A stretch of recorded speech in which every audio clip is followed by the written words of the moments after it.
In this video, we are going to be going through how to create a bard in Baldur's Gate 3.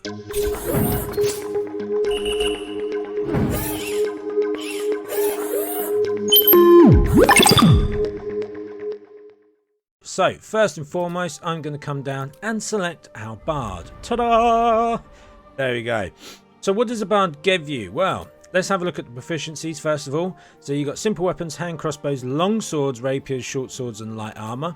You also get 2 cantrips, 4 spell slots. You get 4 spells, and you get bardic inspiration, which is their class feature. Inspire an ally to add 1d6 bonus to their attack roll, ability check, or saving throw, and this lasts until a long rest. It also means so once you get like a long rest and stuff, that will all reset for you. Well, it's just something to have in mind, that is what it gives you. And yes, you gain 2 level 1 spell slots, which are restored after a long rest. Now there's several ways you can play a bard. Later on down the line, you will get to pick your college, what we call the bardic college, or what law or whatever it is, your subclass. So a lot of bards lean into that support role, with healing, with features and spells that you... Let's see if we actually have some. So as you can see here, looking at the spells, this is just from your bardic list. You have lots of spells here that are less offensive and more buff, debuff. So Bane is always a great spell. Up to 3 creatures receive a 1d4 penalty to attack rolls and saving throws.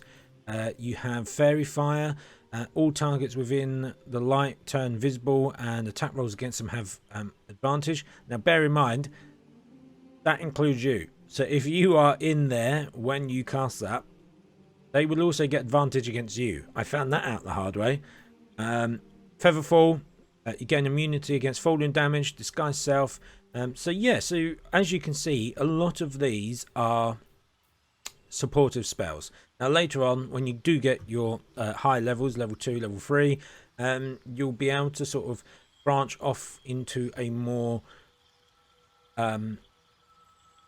either offensive way of playing, or even further supportive. So I know one of the colleges, for example, they give you a movement boost. So that's just something to be aware of. So if you like your supportive styles, then make sure to check out a bard. So what we're going to do now is go through the races. So we have... I like the idea of small characters as bards. I have no idea why.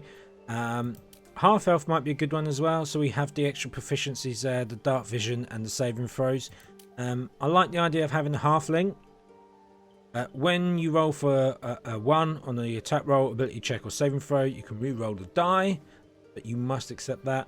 And advantage on saving throws against being frightened. Now the only the other class I would probably lean into with halflings is potentially rogue, and the reason for that is you have advantage on stealth checks. So stealth is and sneak attack is a massive part of the rogue kit, so it may well be that having a lightfoot rogue would be a really good thing, but we'll go into that in our rogue video. Strong heart resilience, saving throw against poison and resistance to point damage. That's a pretty good one. Elves might be pretty good as well. So if you want to sort of like stay at the back and just shoot things on long range. Now we already have some of these, but having the extra longbow proficiency might be good.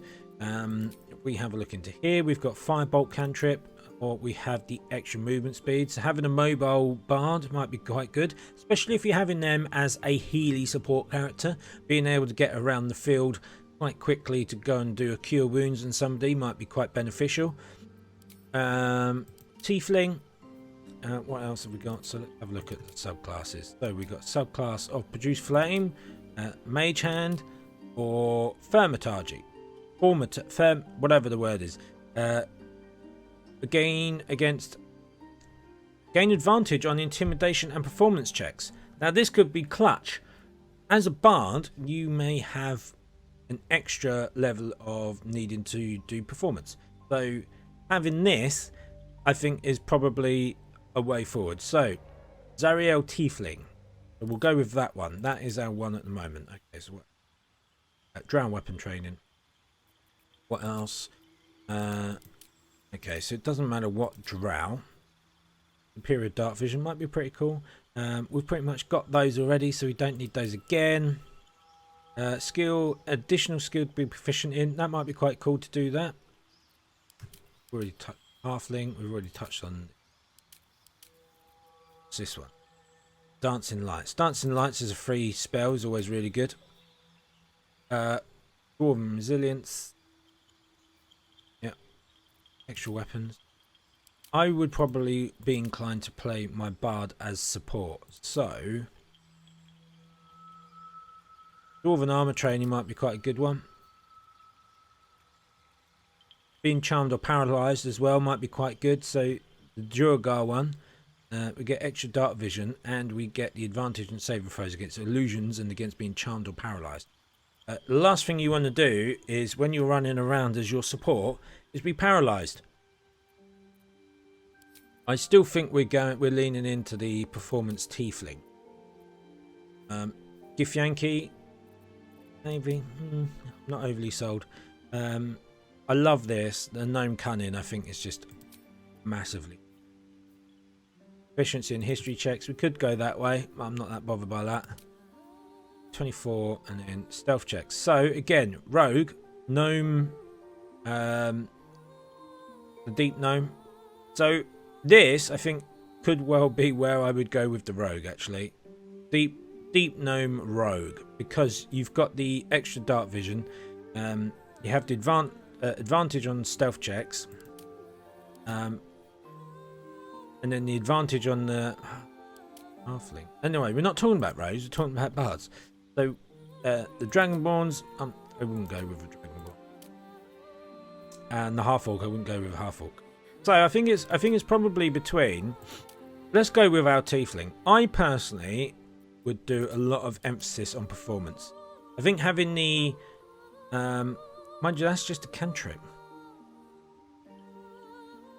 We could potentially get that cantrip later on down the line. So I think pure race wise, I think the gnome was it? No, it wasn't. I've forgotten where it was. I think it was the Duergar dwarf, wasn't it? Yeah, there we go. I think we'll go for a Duergar dwarf. Now, I'm not sure it gives us anything really in terms of outside of that. So we'll go cantrips. Now, in my wizard video, if you haven't seen that, make sure to go out and have a look. I mentioned always having a damage cantrip. This is massively important. Having a damage cantrip is so important because if you run out of spell slots and you're shit with weapons, you always have a go-to weapon. So for instance, Vicious Mockery, it does 1d4 psychic damage, which there's not a lot of resistance to psychic damage, so it's one of the best things that you can cause damage through. And it's not a lot of damage, but it does give a disadvantage on its next attack roll. So if you can give something that's like hitting hard disadvantage every single turn, that's quite a good one. Having said that, it looks like that is your only offensive bard cantrip, so I would take that. The next one is matter of preference. I like dancing lights, so you could, if you wanted the extra dancing lights, pick the race with the dancing lights cantrip. But otherwise you can pick any one of these. Blade Ward might be quite good, giving you half damage to bludgeoning and piercing attacks. So spells, as I said, I quite like the idea of playing support. So Tasha's Hideous Laughter I think is a great spell, especially if you have a melee based group. If you can get this like past this, they fall prone. Leave a creature prone with laughter without the ability to get up. They stay prone until they pass that test. If you have someone to run over and twat them while they're on the ground, I think that's advantage with melee. I think it's paralysed that you get critical. So that's just a good spell to have. This one is good providing you're not in the fray of things. So if you are, I wouldn't take that. So we're not going to take that. Dissonant Whispers. frighten a creature, it will be easier to hit and cannot move. It also does psychic damage again. I would have that. I would take that. Heroism, makes yourself or a target immune to frightened and gain 5 temporary hit points each turn. Now I think that's a maximum of 5 hit points. I don't think that stacks above 5. But if you take damage, it gives you another 5, which is always good. Animal friendship, again, whether you need it or not, I don't know. Bane, we're going to take Bane. I think Bane's a great one.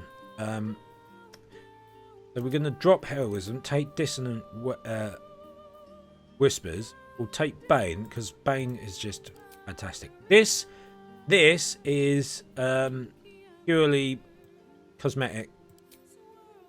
Background. So what we're going to do here, we're going to clear this out. So charisma, we're going to put all the way to the top. We'll come back to the background in a second. You'll see why. I'm going to put my +2 in there. That takes us up to 17. I think you need to do this pretty much with every primary ability, especially as like starting out, because you can't get to like 18 or 20. We start out with charisma. What we'll then go is dex, because I think dex is pretty important. So we'll go to 14. We'll take that up to 15. Constitution we'll take up to maybe 13. Intelligence and wisdom I'd like to round off to 10. We can have that as a dump step. So because we've got such a high dexterity, we can focus on any finesse weapons, so rapiers, anything that has the finesse attribute on the weapon, or bows ranged. I like to have range, so we'll go through that. And that gives me another 2 points. Now I will probably put that into wisdom, because then that will help us with our perception. So let's have a look at our skills. So this is our skill layout at the moment. We've got religion +2. I don't really give about religion. Insight's a good one to have. But as you can see, we've got 3 proficiencies here. Performance, which we want to do. Persuasion, which we want. Deception, which we also want. I wouldn't mind potentially going back to our background and having a look, see what we've got here. What else can we get? So insight and persuasion. Maybe if we go out, no, we don't want that. Urchin, sleight of hand and stealth. Entertainer, that seems like a natural one. So performance there. Can we get another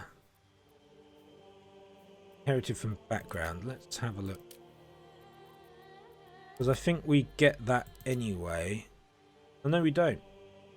Okay, so might be worth going entertainer, because acrobatics is always a good thing to have. Folk hero, no. Soldier, no. I think entertainer, because then that's going to give us the perception of performance. So we've got here +5, +5, +5, +5. That's loads of skills with +5 in. Plus we got a +4 up here. I think this is a pretty good build. There we go. And then go through and customize however you like. So if this was useful, let me know how you would build your bard. If you'd make any changes or differences to what you would do with your bard. I'd love to know. We're going to be going through all of these classes, so if you do want to see how I would build each of these classes, then by all means come on and have a look. If you've got a favourite class that you want to sort of like look at, then what we'll do is I'll let me know, and we can have a look at that. But I will be going through each of these class in the class order, so if that's something you want to look out for, once they're all done, I'll probably post 1 a week. Maybe 2 a week if I'm getting impatient. There we go. So that's the end of the video. Make sure to like and subscribe, and I will see you in the next one.